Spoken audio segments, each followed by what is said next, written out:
Hi, you guys. We are so excited to be here. I'm April Beach, and this is my friend Elizabeth McFadden. This is our new show, Scale with Strategy. We are so excited to be bringing this here to you guys on LinkedIn every single week. Hi, everybody. My name is Elizabeth McFadden, and I'm the CEO and Director of Brand Strategy here at Novella Brand House. We are a branding-focused full-service ad agency, and we're based in Kansas City, Missouri. April and I have been working together for a very long time. We have a lot of fun, and so we've been, as she said, we've been doing this show on Clubhouse. And a number of you have asked, like, when are you going to be in LinkedIn? Like, when are you going to take this off of Clubhouse? And like, where else can we find you? And all those kinds of things. And so we finally got our act together and figured out all the tech. Anyway, we're excited. So each week we start the conversation in Clubhouse and then we bring it here. And really the idea behind this is that, you walk away with valuable information, with tips, with some strategies to scale your business. And these are literally tips and strategies that you can start implementing this week, this month, or this quarter, small and large. So today we were talking in Clubhouse. April was leading the discussion and she's going to pick it back up here about when do you know when you should hire a business coach? And I started off that conversation with saying, I didn't realize, I've been a business owner for 16 years. And to be honest, I didn't realize until maybe the last year or two, like how many people have worked or do work with a business coach of some sort. And I was really floored by that. And I totally see the value. And I have worked with April. She has helped us. She's been our business coach on our sort of our online business, Novella University.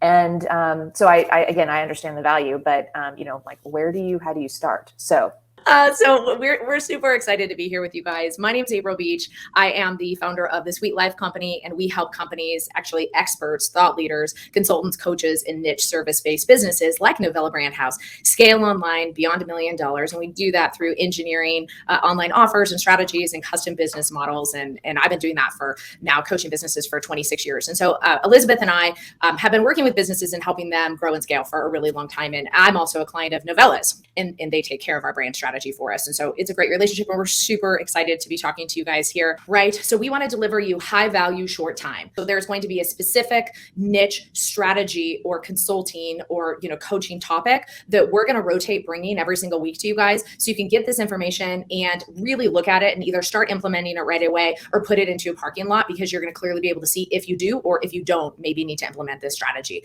And so we're really interested in this high value, short time.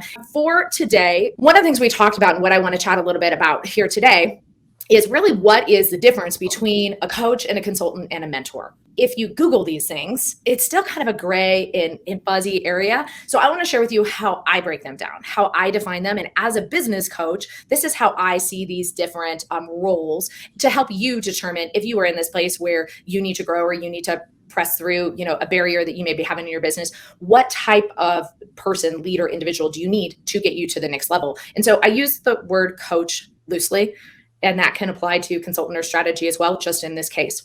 A coach, I want you guys to think about it as somebody who leads you along to continue to encourage you to get great results. So I immediately think of my kids that play sports, right? Their coach helps them, gives them, tools, but also helps to encourage them to keep moving along. A coach is usually somebody that you would have a longer term relationship with, or it's more than just like a one-time shot in the dark, hour together. And it's somebody that really is going to encourage you to continue to grow, help you troubleshoot problems as they come along. And it's somebody that engages with you on a continual basis. Just make sure that you're hiring a very well vetted coach with established expertise. There's a lot of people out there calling themselves coaches, and the only thing they're doing is copying what somebody else told them to do, who copied somebody else, who copied somebody else. The business coaching world it's like dangerous. Whereas a consultant is somebody that has a very great specific skill set and that can come in and help look at your problems and help give you strategy to get past that benchmark, get past that barrier, look at what's specifically happening in your business and actually consult you on how to navigate through that. But they might or might not be hanging out with you for the next 6 months as you do it. That is the second differentiator between usually an ongoing coach and a consultant. And whereas a mentor is somebody who has been where you want to go. So they're slightly ahead of you or more ahead of you in business or whatever area you want to grow in. And that mentor can say, hey, you know what? This is how I dealt with that. These are some of the things that we did, and really, truly guide you through that sort of level. And usually there's somebody who's older than you, but it doesn't have to be that. Whereas a coach or a consultant, especially a consultant, if they have a very specific skill set that they're giving you strategies in order to execute in your business, they may not be ahead of you in business, but they're really, really good at what they do where they are. Whereas a mentor is somebody who really their business looks the way you want yours to look, or they have gone through and they've navigated some of the waters that you plan to be sailing through over the next period of time. And you can, of course, find a coach, a consultant, and a mentor. I am all three. So for our clients, I serve as a consultant and a strategist, as a coach, and as a mentor. You'll find that there are some coaches that only want to coach and it doesn't include the strategy, or there's some strategists or consultants that want to give you the strategy and that they are willing to also coach you. Again, as leaders, when we are looking for somebody to lead us, how they do that, in my opinion, is just as important as where they're actually leading us through. How they work with you needs to work with the way that you expect. And the biggest problem that we see is that when people buy help from somebody and they have mismanaged expectations. So when you show up, if you're considering hiring private business leadership, in this space, I just want to encourage you guys that that's a conversation that I want you to have. So, do you act more as a coach? Are you more of a strategist and a consultant? Will you mentor me as well? And there is no right or wrong way. It's totally up to what you need as a leader, and it's up to, obviously how that strategist delivers results in their scope and how they prefer working with you. Yeah, I'm just going to give some kind of takeaways for everybody. I think, first of all, I love you showed the difference between those three. And you're going to need a mentor, you're going to need a coach, you're going to need a consultant for various things and at various points in your journey as a business owner. And one of the things that you mentioned in Clubhouse that I think is really important is that, you said for a lot of people, when they're getting to like 10,000 a month in revenue, that's one thing. But then when they make that jump to like 25, 35, 50,000 in revenue a month, it's a whole different set of issues or things or problems or even honestly strategy at that point too of running a business. Owning a business is like playing a game. I think is it Simon Sinek? Yeah. He talks about that. And then I was listening to a podcast, or I was listening to How I Built This, the woman that started Title IX, and she was like a college athlete. And she said the same thing. She's like, it's like playing a game, there's strategy involved. And so it's just a different level of the game when you're at that 25 to 50,000 in revenue a month. It's different strategies. And so for a lot of people, that's when, a lot of business owners, that's when they need to engage with a coach or a consultant. And anyway, I love how you just broke that down. You need different things for different phases and such. I also liked how we were talking about in Clubhouse. You said, look, especially if you're hiring a coach, the best thing you can do is probably worked whatever you're hiring this coach for. And that was the other thing you said, be very clear about why you are hiring a coach. It shouldn't just be, well, I want to better my business. That's not enough. It has to be like it's very specific what you're looking for. And so, and the best thing you can do is to have tried to work through that. And you're like probably hitting a wall of some sort, or you're falling short, or it's just not enough, whatever. And you're like, okay, I've tried to do this. I'm understanding where I'm stumbling. And now I need to engage with a coach to help me get that to that next level. Excuse me. So I think that was so good to point out, because so much of the time people think, oh, this is what I need to do next, and I'm just going to hire a coach. You almost don't know what you don't know. And what we were talking about, and I think this is really important. So when we hire somebody to consult us, we need to take ownership of, there still are decisions. There are decisions, we're grownups. We need to make these decisions. And when somebody comes in and consults us or give us a strategy, we need to take ownership of those decisions. And I feel like it's best, and I've experienced this with my clients as well, the clients that have tried at least on their own to educate themselves and work through problems, and they've dove into it a bit. And so they have that understanding of a little bit of education, at least. Those clients get faster results. Whereas a client that didn't even try and they're just like, hey, forget it. I don't even care. I just want you to hire, I want to hire you to help me do this.